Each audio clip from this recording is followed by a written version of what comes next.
Umureberezi byabagambira hartayorwa hakanisa ya St James Nyamashirwa umugombora yakabambira mu district ya Kamwenge uguhona yerekero kwatwa habwa abazire kuremwa ubujunanizi bwo kureberera abana babo ubwo bari kubashweza abakiri bato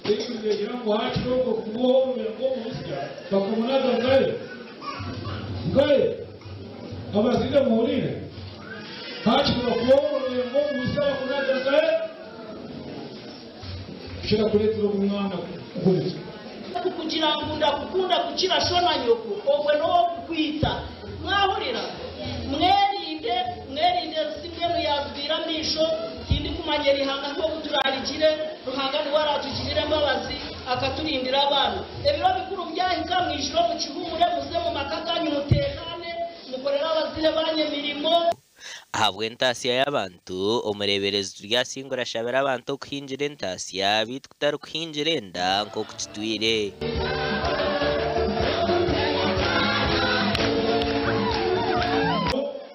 murete sura cyangwa amakagoka ishyirwa household income kuko mugire ngo institutions zacu zitunge income generating projects abahitiro mukushabo ko basimira enjiri yo mureberezi kandi baraganisa ko zisamani okweyihomboro nayiga mukicamani abo kuba okuhinga omwani n'ekicamani kandi kikwasa kutungura eka namakagona kandi twagaruka twasima n'umucara we okuyaba nayegesa okukira munonga hawarubajurwa maka